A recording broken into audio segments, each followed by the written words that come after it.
Mic ఇక్కడ పెట్టుకున్నారా? తీసుకుని మైక్ చదవచ్చు కదా, అక్కడే ఉంది మైక్. మైక్ చదివితే అందరూ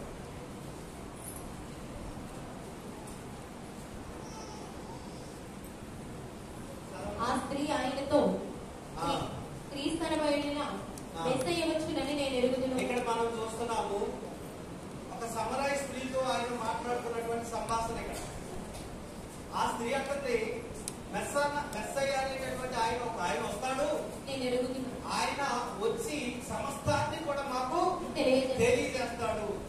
ఎలా ఆరాధించాలి, ఎలా స్తుతించాలి, ఎలా మహిమపరచాలి, ఏంటి సత్యము, ఏంటి మార్గము, ఏంటి జీవము అనేదంతా కూడా ఆయన మాకు తెలియజేస్తాడని యేసు ప్రభు వారితో అంటుంది ఆ స్త్రీ. అప్పుడు ఆయన ఏమన్నాడు?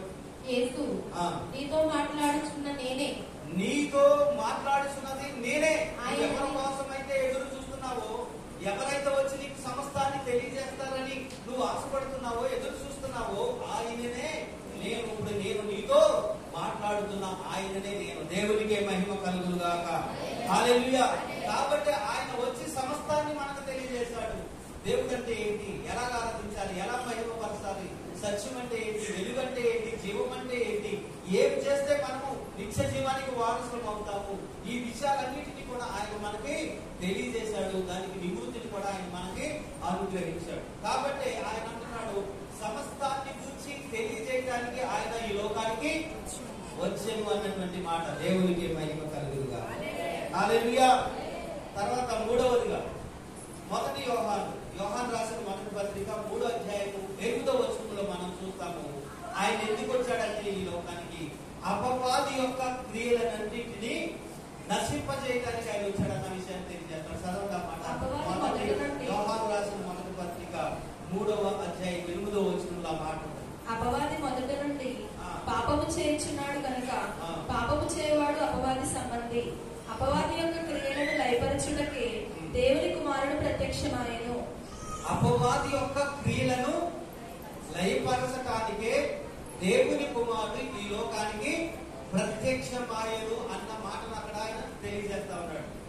ఆయన శిష్యుడైనటువంటి యోహాను గారు ఈ మాటను మనకు తెలియజేస్తా ఉన్నాడు. ఎందుకు వచ్చాడంటే యేసుక్రీస్తు ప్రభు వారు అపవాది యొక్క క్రియలన్నిటినీ నశింపజేయడానికి ఆయన ఈ లోకానికి వచ్చాడు. దేవునికి మహిమ కలుగును గాక. మరి ఏంటి అపవాది క్రియలు, ఎందుకు దాని క్రియలు వచ్చినాయి, ఆ క్రియల్ని ఏ విధంగా నశింపజేశాడు, ఈ విషయాలన్నిటిని కూడా మనము ఆలోచన చేసినట్లయితే యేసుక్రీస్తు తండ్రి అయినటువంటి దేవుడు మొట్టమొదటిగా ఏదేను తోటలో ఆదాము అవ్వను కలగజేసి వారికి అప్పగించాడు. ఈ సమస్తాన్ని మీరు పరిపాలించి ఏలండి అని ఆయన అప్పగించాడు.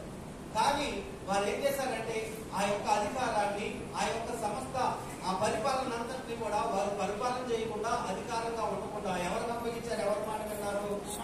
దేవుని మాట వినకుండా సాతాను మాట వినడం ద్వారా ఆ అధికారము, ఆ పరిపాలన అంతా కూడా ఎవరికి అప్పగించేశారు? వాళ్ళు సాతానుకు అప్పగించేశారు. కాబట్టి సాతాను ఈ సృష్టిని సమస్త అల్లకొల్లగా మార్చేశాడు. సృష్టిలో ఉన్న దేవత్వం కూడా చెడిపేశాడు, అంతటినీ పాడు చేసేశాడు. సృష్టిలో ఉన్న మనుషులందరినీ పాప భూయిస్తులుగా చేసేశాడు, అందరిలో పాపాన్ని పెట్టేశాడు, అందరికీ ఆ పాపాన్ని అడ్డుకట్టేశాడు. కాబట్టి ఈ సృష్టి యావత్తు కూడా అల్లకల్లోలంగా మారిపోయింది. దేవుడు సృజించినట్లుగా లేదు, ఆయన కలగజేసినట్లుగా లేదు, అంత ఘోరంగా మారిపోయింది. జంతువులు కూడా సంపుకొని తినేటటువంటి విధంగా మారిపోయింది. ఈ విధమైనటువంటి మార్పు ఎవరు కలగజేశారంటే వీరి నుంచి అధికారాన్ని పొందుకున్నటువంటి సాతాను ఈ విధమైనటువంటి అధికారం ద్వారా మనుషులందరినీ ఏనడం మొదలెట్టాడు, అందరిలోనూ ప్రవేశించాడు, అందరినీ చనిపేశాడు. కాబట్టి ఈ అపవాది క్రియలు లైవ్ అవ్వకపోతే మనము బాగుపడదు. యేసుక్రీస్తు ప్రభు వారు ఎప్పుడైనా ఒకరిని బాగు చేయాలంటే ముందు ఏమనేవారు చెప్పండి? ఒకరిని స్వస్థపరచాలంటే ముందు ఏమనేవాడు? ఒక మాట అనేవాడు. ఆయన ఏమనేవాడు? అయ్యా నీ పాపములు క్షమింపబడ్డాయి, అమ్మా నీ పాపములు క్షమించబడ్డాయి అన్న తర్వాతనే ఏం చేసేవాడు? ఆయన స్వస్థతను ఇచ్చేవాడు. దేవునికి మహిమ కలుగును గాక.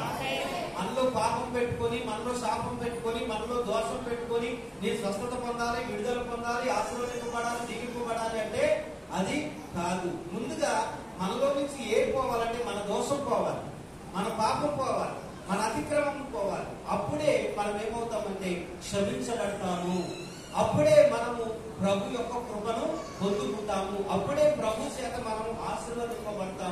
ఆయన నుంచి ఏ మేలైనా మనము పొందుకోగలుగుతాం. ఈ పాపం పోకుండా మనము క్షమింపబడలేము. అయితే ఈ పాపమంతా కలగజేసింది ఎవరు?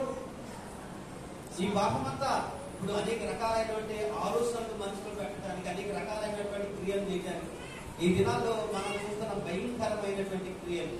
చిన్నపిల్లని లేదు, ముసలోళ్ళని లేదు. 6 నెలల పిల్లల నుంచి మొదలు 6 నెలలు 3 నెలల నుంచి కూడా మొదలుకొని 80 సంవత్సరాల ముసలాం వరకు కూడా ఆ విధమైనటువంటి విధంగా మనుషులు ప్రక్రియలో ఉన్నారు. మీకు తెలుసా విషయాలన్నీ? ఈ విధంగా మారిపోవడానికి కారణం ఏంటి? ఎవరు ఆ రీతిగా వారిని ప్రేరేపిస్తున్నారు? అంటే ఎవరు ప్రేరేపిస్తున్నారు వారిని? సాతాను. ఆ సాతాను వారిలో ఉండి ప్రేరేపణ చేయడం ద్వారా వారు ఏం చేస్తున్నారంటే పాపం చేయడానికి పురుగొట్టబడతా ఉన్నారు, పాపం చేయడానికి ఉపక్రమిస్తూ ఉన్నారు, పాపము తెగించి చేస్తూ ఉన్నారు.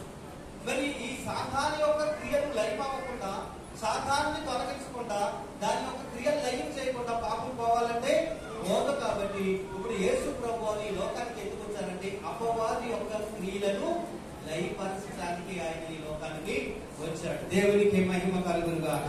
హల్లెలూయా. మరి ఎక్కడ ఈ సాతాను యొక్క తలను ఆయన చెదరగొట్టాడు అంటే గెత్సెమనే తోటలో ఆయన చెమట వేదన పడి ప్రార్థన చేస్తున్నటువంటి సమయంలో, చెమట రక్తంగా మారి నేలన పడుతున్నటువంటి సమయంలో ఎవరు వచ్చారు ఆయన దగ్గరికి? సాతాను వచ్చాడు. మొట్టమొదట రౌండ్. ఇప్పుడు బాక్సింగ్ అనేది ఒకటి, బాక్సింగ్ అనేది మీకు తెలుసు, అందరికీ తెలుసు. ఆ బాక్సింగ్ రింగ్ లో ఎన్ని రౌండ్లు ఉంటాయి? బాక్సింగ్ రింగ్ లో 12 రౌండ్ల దాకా ఉంటాయి. మొదటి రౌండ్, రెండో రౌండ్, మూడో రౌండ్, ఇలాగ రౌండ్లు ఉంటానే ఉంటాయి. ఈ సాతాన్ని రౌండ్లు అన్నింటిలో కూడా ఆయన జయించుకుంటా వస్తా ఉన్నాడు. మొదటి రౌండ్ ఎక్కడ ప్రారంభమైంది యేసు ప్రభు వారికి, సాతానికి? మొదటి రౌండ్ ఎక్కడ ప్రారంభమైంది? చెప్పండి, మీరే చెప్పండి. ఎక్కడ ప్రారంభమైంది? ఆయన 40 రోజులు ఉపవాసం ఉన్న తర్వాత సాతాను వెళ్ళాడు యేసయ్య దగ్గరికి శోధించడానికి. వెళ్ళినప్పుడు ఏమన్నాడు? మొట్టమొదటిగా ఈ రాళ్లను రొట్టెలుగా చేసుకుని తినన్నాడు. నువ్వు దేవుని కుమారుడు అయితే ఈ రాళ్లను రొట్టెలుగా చేసుకుని తినన్నాడు. అప్పుడు ఆయన ఏమన్నాడు? మనుషుడు రొట్టె వల్ల మాత్రము కాదు కానీ దేవుని నోట నుంచి ప్రతి మాట వల్లను జీవిస్తాడు అని ఆ మొదటి రౌండ్ లో ఆయన దగ్గినప్పుడు ఆ మాటలు ఎప్పుడు జరిగినట్టు కింద ఉన్నప్పుడే జరిగింది, భూమి మీద ఉన్నప్పుడే ఆ సంభాషణ జరిగింది. ఎవరికి? సాతానికి, యేసు ప్రభు వారికి. ఎప్పుడైతే ఈ మొదటి రౌండ్ లో ఆయన విన్ అయ్యాడో, గెలిచాడో, రెండో రౌండ్ కి వెళ్ళారు. మనం రెండో రౌండ్ కి వెళ్ళేటప్పటికి ఆ ఎత్తికెళ్తా ఉంటారు అనమాట, ఆధ్యాత్మికంగా పెరుగుతూ ఉంటారు. రెండో రౌండ్ కి ఎక్కడికి వెళ్ళారు? రెండో రౌండ్ మొదలటానికి ఎక్కడికి వెళ్ళారు? దేవాలయ శిఖరానికి తీసుకొని వెళ్ళి, దేవాలయ శిఖరం అంటే నేల మీద నుంచి ఇప్పుడు మొదటి రౌండ్ గెలిచాడు కాబట్టి ఆధ్యాత్మిక ఉన్నతమైనటువంటి స్థితికి ఆయన అనుకున్నాడు కాబట్టి రెండో రౌండ్ కి ఎక్కడికి వెళ్ళాడు? దేవాలయ శిఖరానికి తీసుకొని వెళ్ళింది. అక్కడ తీసుకెళ్లి నువ్వు దేవుని కుమారుడు అయితే ఇక్కడి నుంచి దూకి కిందకు దూకు, నీ కాళ్ళకు రాళ్ళు తగలకుండా నీ తండ్రి అయిన దేవుడు నీకు దూతలను ఆజ్ఞాపిస్తాడు, వారు నిన్ను చేతులతో పట్టుకుంటారని చెప్పేసి యేసు ప్రభు వారిని శోధించుకున్నారు. అప్పుడు యేసయ్య అన్నాడు, నీ తండ్రి అయిన దేవుడిని శోధించవలదని నీకు తెలియదా అని చెప్పాడు. అక్కడ రెండో రౌండ్ కూడా ఆయన విజయాన్ని సాధించాడు. ఎప్పుడైతే దేవాలయ శిఖరంలో మీద కూడా ఆ ఎత్తైన స్థలంలో కూడా రెండవ రౌండ్ విజయాన్ని సాధించాడో మరొక ప్రాంతానికి తీసుకెళ్లాడు సాతాను. ఎక్కడ తీసుకెళ్లాడు? ఒక ఎత్తైనటువంటి కొండ మీద, అంటే కింద మరలా ఎత్తైనటువంటి దేవాలయ శిఖరం, మరలా అంతకన్నా ఎత్తైనటువంటి కొండ శిఖరానికి తీసుకొని వెళ్ళాడు. కొండ శిఖరానికి తీసుకొని వెళ్ళి ఏమన్నాడు సాతాను? వారికి ఒక్క నిమిషంలో మొత్తమంతా చూపెట్టాడు, లోకమంతా చూపెట్టేశాడు. ఒక్క నిమిషంలో చూపెట్టేసి ఈ అధికారం అంతా నేను నీకు ఇచ్చేస్తాను, ఏం చేయాలి? నువ్వు నాకు లోకుపోతాను. అప్పుడు అన్నాడు ఏంటంటే, నీ తండ్రి అయిన దేవుడికి తప్ప మరి దేనికి మొక్కకూడదని నీకు తెలియదా సాతానా? హో అని కనిపించేసరికి అప్పుడు ఏం చేసింది? సాతానా వదిలిపెట్టి పారిపోయింది. దేవునికి మహిమ కలుగునుగాక. హల్లెలూయా. ఆ విధంగా మూడవ రౌండ్ లో కూడా ఆయన విజయం సాధించాడు. భూమి మీద అధికారం వచ్చింది. మన సముద్రం మీద గాలి మీద రావాలి అధికారం. సముద్రం మీద గాలి మీద కూడా సాతానే అధికారం కలిగి ఉన్నాడు కాబట్టి ఈ గంట ఎవరి ద్వారా లాక్కున్నాడు? వాడు ఈ అధికారం పరిపాలనకి ఎవరి ద్వారా లాక్కున్నాడు? ఆదాము అవ్వ ద్వారా లాక్కున్నాడు. లాక్కున్న అధికారం అంతా మళ్ళీ ఎవరు తీసుకోవాలి?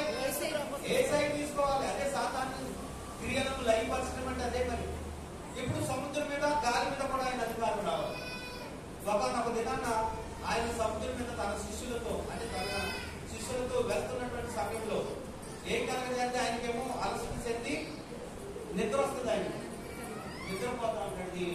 మత్తయిలో లోక 14లో ఉంటుంది. లోక 14లో ఉంటుంది. నిద్ర వస్తుంది. ఆయన వాడ అందరం మీద తలవాల్చుకొని ఆయన పడుకుని ఉంటాడు. పడుకుని ఉన్నప్పుడు ఏమొచ్చింది వారికి? ఆ సముద్రం మీద ఏమొచ్చింది? పెద్ద గాలి తుఫాను. దేవునికి మహిమ కలుగులుగా. పెద్ద గాలి తుఫాను వచ్చింది. మరి శిష్యులతో పాటు యేసయ్య కూడా అక్కడే ఉన్నాడు. మరి భయపడాలా? భయపడాలా? వాళ్ళు భయపడకూడదు. వాళ్ళు యేసు ప్రభు వారు వాళ్ళు భయపడకూడదు. దేనికి భయపడకూడదు? వాళ్ళు సాగుకు భయపడకూడదు, కష్టానికి భయపడకూడదు, దుఃఖానికి భయపడకూడదు. అందుకని అపోస్తలుడైన పౌలు అన్నాడు, క్రీస్తు ప్రేమ నుంచి నన్ను ఏది వేరుపరచగలదు? చావా, హింస, దుఃఖమా, కష్టమా, బాధ, వేదన ఇవేవి కూడా నన్ను క్రీస్తు ప్రేమ నుంచి వేరు చేయలేవు. దేవునికి మహిమ కలుగును గాక. హల్లెలూయా. భయం లేని వ్యక్తిగా జీవించగలగాలంటే ఒకే ఒక వ్యక్తి జీవించగలుగుతాడు ఈ సృష్టిలో. ఎవరో? ప్రభు అయిన యేసును నమ్ముకున్నటువంటి వాడు, ప్రభు అయిన యేసు మీద ఆధారపడుతున్నటువంటి వాడు, ప్రభు అయిన యేసు మార్గంలో నడుస్తున్నటువంటి వారు మాత్రమే ఈ లోకంలో దేనికి కూడా భయపడకుండా జీవించగలిగేటటువంటి వారుగా ఉంటారు. దేవునికి మహిమ కలుగునుగా. హల్లెలూయా. అయితే ఈ గాలి తుఫాను బయలుదేరినప్పుడు వాళ్ళు ఏం చేస్తారు? శిష్యులు భయపడ్డారు.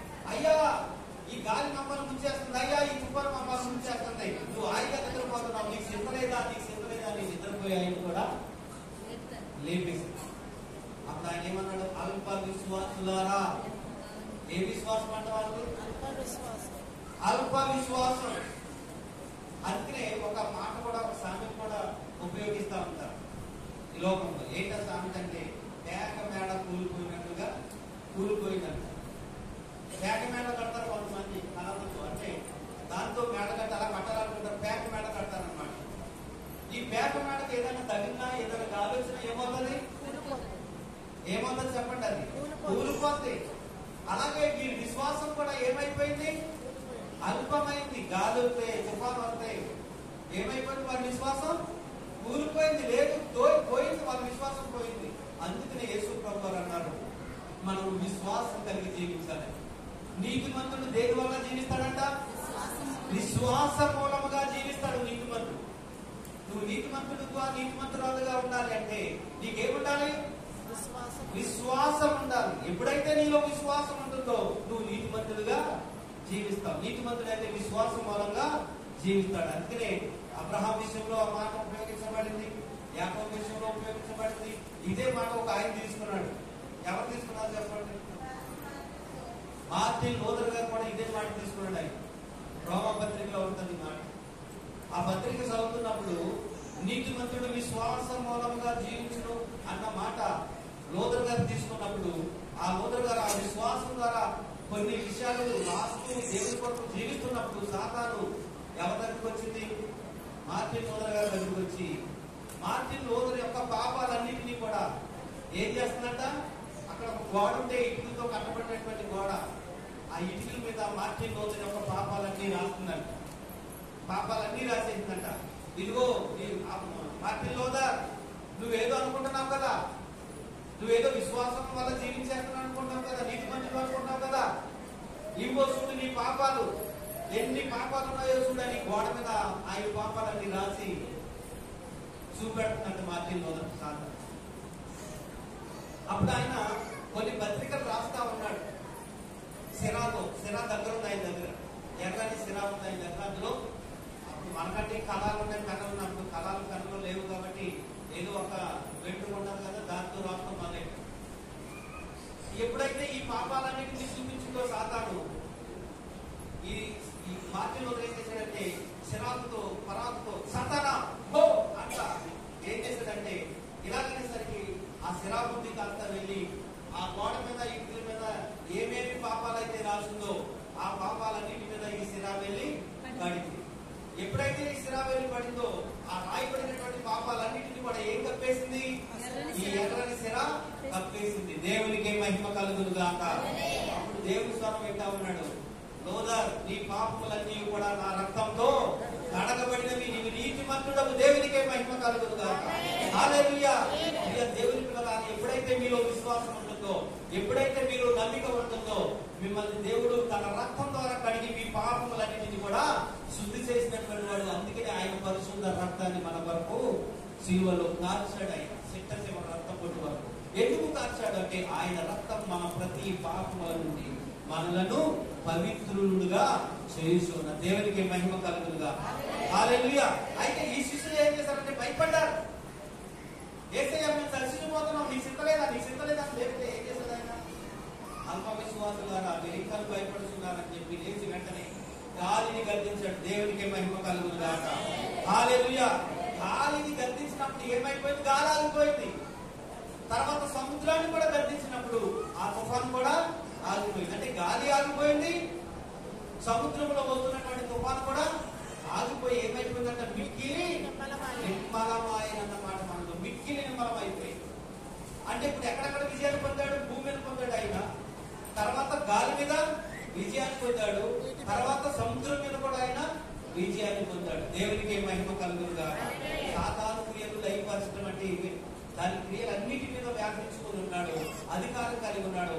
ఒక్కొక్క అధికారం ఆయన చేయించుకుంటూ వచ్చాడు. చివరిగా తన ప్రాణాన్ని బలిగా పెట్టడం ద్వారా, తన రక్తాన్ని సిందించడం ద్వారా సర్వ పాపాలకి పరిహారం కూడా ఆయన చెల్లించాడు. మరణం పైన విజయాన్ని ఆయన పొందుకున్నాడు. అందుకనే కొరింథీ పత్రికలో అంటాడు, మరణమా నీ ముళ్ళెక్కడా, ఓ మరణమా నీ ముళ్ళెక్కడని అపోస్తలుడైన పౌలు కొరింథీయులకు రాసినటువంటి పత్రికలో తెలియజేస్తా ఉంటాడు. అంటే ఆ మరణానుకున్నటువంటి ముళ్ళును ఏం చేశాడు ఆయన? యేసు ప్రభు వారు విరిసివేశాడు. అంటే మరణం పైన కూడా ఆయన అధికారము అంటే పొందాడు. ఆయన మరణించడం ద్వారా, ఆయన ప్రాణాన్ని బలిగా పెట్టడం ద్వారా సాతాను మరణ బంధకాలలో అందరిని బంధించింది. ఆ మరణాన్ని కూడా ఆయన ఏం చేశాడు? తన ఆధీనంలోనికి తెచ్చుకున్నాడు. అందుకనే శివలో రాష్ట్ర అంటాడు, సమస్తాపం మీద నాకు అధికారము ఇవ్వబడినది. పైన ఆకాశం అంతే గాని, కింద భూమి అంతే గాని, భూమి కింద పాతాళం అంతే గాని సమస్త అధికారము నాకు ఇవ్వబడినది. దేవునికి మహిమ కలుగునుగాక.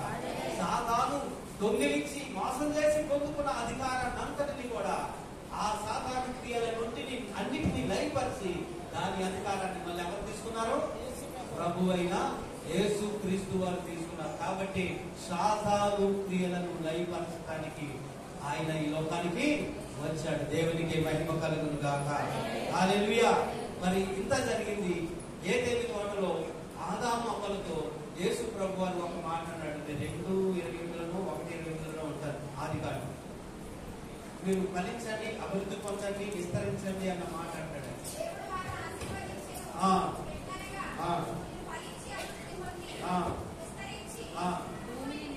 భూమిని నిండించి దానిని లోపరుచుకొని ఏలండి అని కూడా అంటాడు. అక్కడ కింద ఉంటుంది. దేవునికి మహిమ కలుగుగా. ఈ ఏలమన్న మాట విషయంకి వచ్చేసరికి ఆదాము అవ్వలు ఈ భూమిని ఏలలేకపోయారు, పరిపాలించలేకపోయారు. అధికారం ఎవరు పొందారు? సాతాను పొందేశాడు. కాబట్టి వీరు పరిపాలించలేకపోయారు. ఎన్ని సంవత్సరాలు? అట్లీస్ట్ 1000 years వారికి అధికారం ఇచ్చాడు, పరిపాలించున్నారు. కానీ ఈ 1000 years కూడా వారు పరిపాలించలేకపోయారు. ఆదాము బ్రతికిన కాలం ఎంత? ఆదాము బ్రతికిన కాలం ఎంత? 930. అమ్మా ఎంత?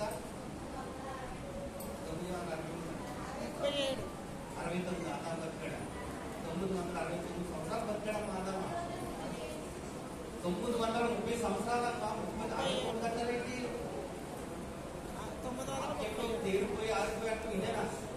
దేవునికి మహిమ కలుగుగా. హల్లెలూయా. 930 సంవత్సరాలు బ్రతికాడు ఆదాము.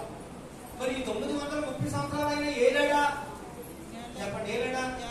ఏలలేదు. బానిసగానే జీవించాడు. సాతానుకు తొత్తుగానే జీవించాడు, కానీ ఏలలేకపోయాడు. కాబట్టి ఆ ఆదాముకి ఇచ్చినటువంటి ఆ పరిపాలన, ఏ పరిపాలన? 1000 ఏళ్ల పరిపాలన, ఏలమని దేవుడు ఇచ్చిన ఆ పరిపాలన ఆదాము చేయలేకపోయాడు. కాబట్టి మొదటి ఆదాము అయినా ఆ ఆదాము చేయలేకపోయాడు. కాబట్టి ఇప్పుడు ఏ ఆదాము చేయడానికి వస్తాడో ఆ పరిపాలన? కడపటి ఆదామైన యేసుక్రీస్తు ప్రభువారు ఈ లోకానికి వచ్చి ఆయన 1000 ఏళ్ల పరిపాలన ఈ భూమి మీదనే చేయబోతూ ఉన్నాడు. అందుకనే ఈ 1000 ఏళ్ల పరిపాలన. మీరు అనుకుంటారు ఎందుకు వెయ్యేండ్ల పరిపాలన అని, ఏంట్లో ఎందుకని ఖచ్చితంగా చెప్పాడు అన్నది కూడా మీరు ఆలోచన చేసుకోవాలి. 1007 లేదు, లేకపోతే 1005 లేదు, లేకపోతే 1500 లేదు, 500 లేదు. ఎన్ని సంవత్సరాలు అని చెప్పాడు ఆయన? 1000 ఏళ్ల పరిపాలన, ఖచ్చితంగా 1000 ఏళ్ల పరిపాలన.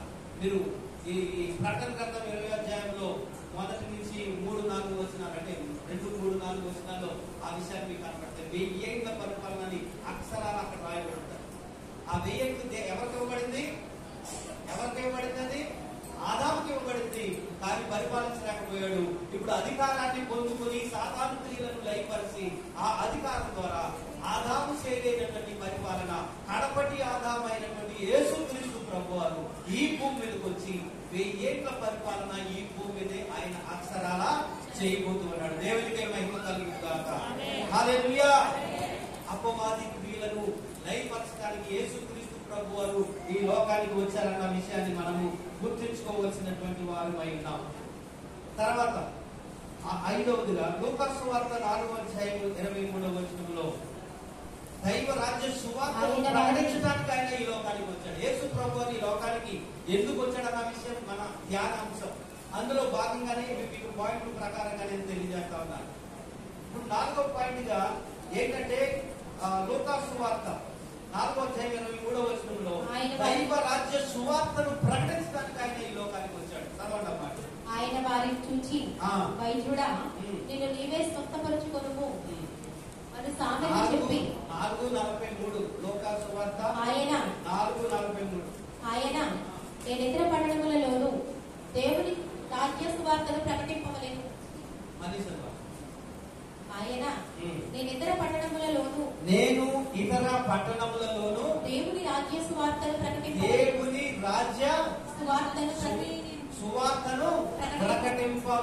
ఎందుకు వచ్చాడు ఆయన? ఎందుకు వచ్చాడు?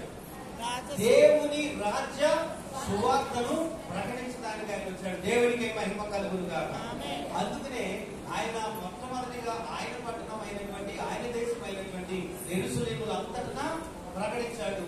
తర్వాత ఇతర పట్టణాలకు కూడా ఆయన వెళ్ళాడు. ఎరుకోకి వెళ్ళాడు, తూరు సిదోనుకి వెళ్ళాడు, అనేక ప్రాంతాలకు వెళ్ళాడు.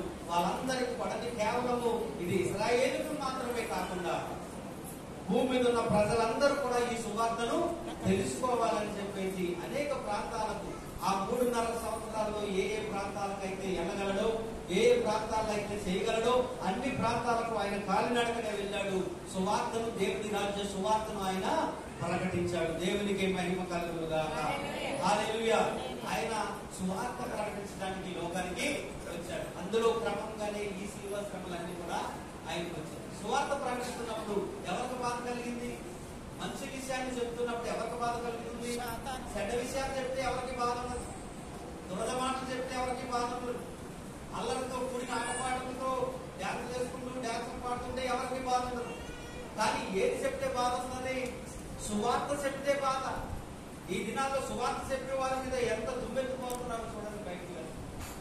అదే డ్యాన్స్ వేసుకుంటాం, రికార్డ్ డ్యాన్స్ పెడతాము, డీజే డ్యాన్సులు పెడతామంటే వాళ్ళు ఎంతమంది వచ్చి గుమ్ము కూడి చప్పట్లు కొడుతూ ఎంకరేజ్ చేస్తూ బాగా చేస్తున్నారని వాళ్ళు ఎంకరేజ్ చేస్తారు. కానీ సువార్త ప్రకటించడానికి వెళ్ళండి, ఏం చేస్తారు చెప్పండి? అందరూ వచ్చి మీకు అధికారం ఉందా? మీ దగ్గర ప్రకటించుకోవచ్చు కదా, లేకపోతే అక్కడ తిరగవచ్చు కదా, ఎక్కడ తిరగవచ్చు కదా, మా మధ్యలోకి ఎందుకు వచ్చారు? అదే డీజే పాటలు పెట్టి డ్యాన్సులు ఎలా చేయాలంటే ఎంత చప్పట్లు కొట్టి ఎంతమంది గుమ్ము కూడిపోయి ఏ విధంగా చేస్తారు? కాబట్టి సత్యం ఎప్పుడు ఎవరికి గెట్టదు. సత్య సువార్త కూడా ఎవరు స్వీకరించరు. దేవుని మాటలు ఎవరు వినలేరు. అవి సత్యము. దేవుని మాటలు సత్యము, నీతి కలిగి ఉంటాయి, యథార్థత కలిగి ఉంటాయి, పరిశుద్ధత కలిగి ఉంటాయి, పవిత్రత కలిగి ఉంటాయి. అది హృదయాంతరాంగాల్లోకి ప్రవేశిస్తాయి. హృదయాన్ని, ఎముకలను, కీళ్లను, మూలుగులను సైతం కూడా అది విభాగిస్తా ఉంటుంది దేవుని వారు. కాబట్టి అది తారలేదు, అది తట్టుకోలేదు, సత్యాన్ని గ్రహించలేదు. అందుకనే యేసు క్రీస్తు ప్రభువు వారిని ఆ దినాల్లో అసత్యములో ఉన్నటువంటి వారందరూ, దేవుని రాజ్య సువార్తను ప్రక్కదోవ పట్టించినటువంటి వారందరూ ఎవరు పట్టించారు? దేవుని సువార్తను ప్రక్కదోవ. వాక్యంగా కాకుండా ఆ వాక్యాన్ని పెడార్థాలతో ప్రకటించినటువంటి వారు ఎవరున్నారు చెప్పండి? శాస్త్రులు, పరిసయ్యులు, ప్రధాన యాజకులు వాక్యాన్ని తప్పుపట్టి వాక్యాన్ని వాక్యంగా వారు చెప్పలేదు. దేవుడేమన్నాడు?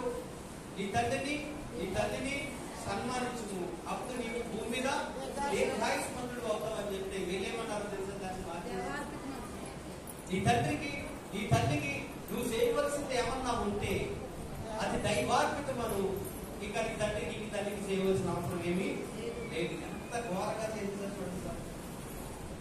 పురుషుడు తన భార్యకు ఎట్టి పరిస్థితుల్లో విడాకులు ఇవ్వకూడదు అన్న మాటను మీరు మత్తయి సువార్త 19వ అధ్యాయంలో మీరు చూస్తారు. అయితే దాన్ని ఎలా మార్చేశారు వీళ్ళు? వ్యవసాయం చేస్తే విడాకులు ఇచ్చేది అని రాసేశారు. అందుకే అంటాడు, మీ దుష్టహృదయాన్ని బట్టి, మీ దురాలోచన బట్టి మోసే అలాగా రాశాడు. మీ దుష్టహృదయాన్ని బట్టి, మీ దురాలోచన బట్టి, మిమ్మల్ని బట్టి మోసే అలా రాశాడు. కానీ ఆది నుంచి అలాగా లేదు. అతను స్త్రీగాను పురుషుడిగాను ఏకమై ఉన్నారు. ఒక్కసారి వివాహం చేసుకున్న తర్వాత వారిని విడనాడకూడదు. విడనాడిన దాన్ని పెళ్లి చేసుకునేటటువంటి వాడు వ్యభిచారి అవుతున్నాడు.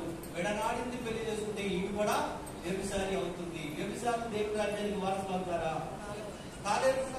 కాబట్టి ఆయన అన్నాడు విడనాడకూడదని ఖచ్చితంగా చెప్పాడు. కానీ వీళ్ళు ఏమన్నారు? మరి మోసే రాశాడు కదా, ఇచ్చేమన్నాడు కదా. అది మీ దురాలోచనలు బట్టి, మీ దుష్టహృదయాన్ని బట్టి మోసే అలాగా రాశాడు. కానీ ఆది నుంచి అలాగా లేదు అని ఆయన చెప్తున్నాడు. దేవునికి మహిమ కలుగునుగా. ఇలాగ వాక్యాన్ని అంతటిని కూడా పెడదారినట్టు చేశాడు. దేవుని మాటలన్నిటినీ వక్రదారిలో నడిపించేస్తా ఉన్నారు.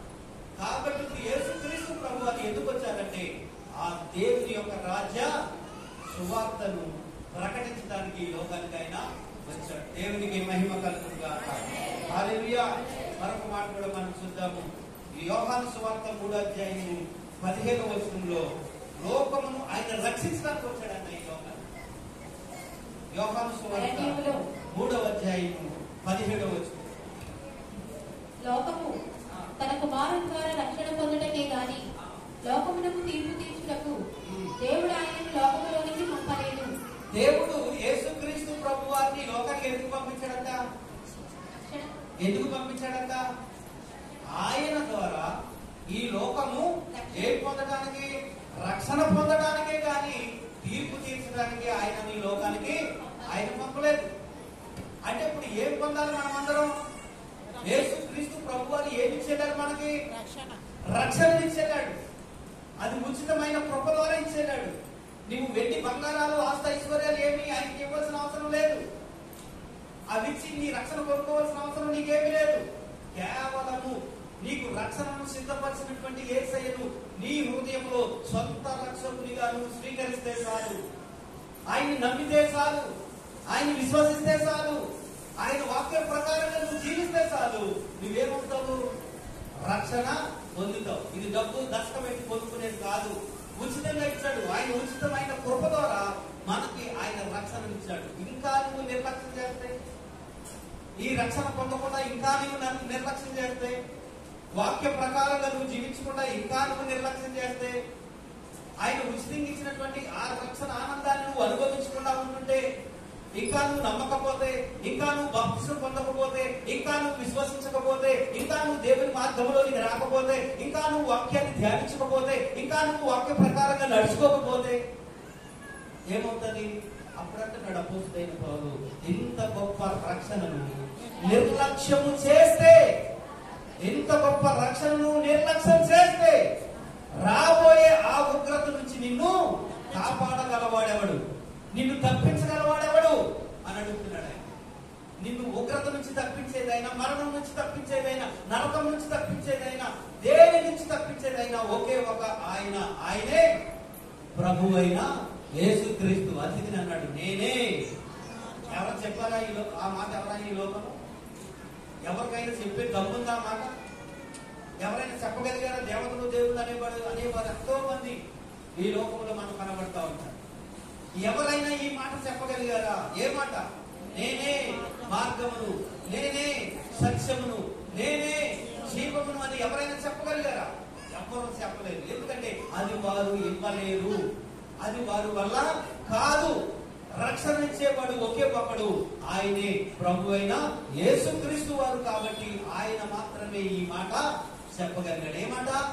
నేనే మార్గాన్ని సత్యాన్ని జీవాన్ని. అందుకనే యేసుక్రీస్తు ప్రభువారు ఎందుకు వచ్చారు ఈ లోకానికి? ఎందుకు వచ్చారు? మనకి రక్షణ ఇవ్వడానికి వచ్చాడు, కానీ మనకు తీర్పు తీర్చడానికి అయినా రాలేదు. తీర్పు తీర్చడానికి వస్తాడు మరొకసారి, తీర్పు తీర్చడానికి వస్తాడు మరొకసారి, ప్రత్యక్షంగా వస్తాడు అన్నదే. ఒలీవ కొండ మీదకు దిగేది అది ప్రత్యక్షంగా వస్తాడు. అప్పుడు వస్తాడు తీర్పు తీర్చడానికి. అప్పుడు ఇనుప దండంతో ఏస్తాడంట, మొక్క చెక్కలుగా చేసినట్లు ఒక్కొక్కరిని పగలగొట్టప్పుడు చేస్తారు. అప్పుడు అందరూ లైన్లోకి వస్తారు అన్నమాట. అప్పుడు చేస్తాడు ఆయన. అప్పుడు కానీ ఇప్పుడు ఎందుకు వచ్చాడు? ఆయన మనందరికీ కూడా ఏమి ఇవ్వడానికి వచ్చాడు? రక్షణని ఇవ్వడానికి వచ్చాడు. ఇంకా నువ్వు నిర్లక్ష్యం చేసి ఆ రక్షణను దూరపరుచుకుంటే, ఇంకా నమ్మకపోతే, ఇంకా దేవుడి వాక్యంలోకి రాకపోతే, ఇంకా నువ్వు విశ్వసించి బాప్తిసం పొందకపోతే, ఇంకా వాక్య ప్రకారమైనటువంటి జీవితం జీవించకపోతే, ఆ రాబోయే ఉగ్రత నుంచి నిన్ను తప్పించే వారు ఎవరు కూడా లేరు. ఎందుకంటే ఇది ఎలాగిచ్చాడు ఆయన? కేవలం ఉచితంగా తన ఉచితమైన కృప ద్వారా నీకు ఇచ్చాడు. నమ్మి విశ్వసించి ఆయన చెప్పింది చేస్తే నీకు ఇస్తున్నాడు. ఇంకా నీకు బాధ ఏంటి? రక్షణ పొందడానికి. ఇంకా నీకు సమస్య ఏంటి? రక్షణ పొందడానికి. కొంతమంది అంటారు బాప్తిసం తీసుకోవడానికి పెళ్ళి అయ్యాక చూద్దామండి అంటారు. పెళ్ళి అయినప్పుడు అంటే పెళ్ళి అనుకుంటారు చూద్దామండి, పెళ్ళి అనుకుంటాక వాళ్ళకు ఉద్యోగాలు ఇచ్చాక చూద్దామండి, ఉద్యోగాలు వచ్చాక వాళ్ళకి పెళ్ళి అయ్యాక చూద్దామండి. ఈలోపు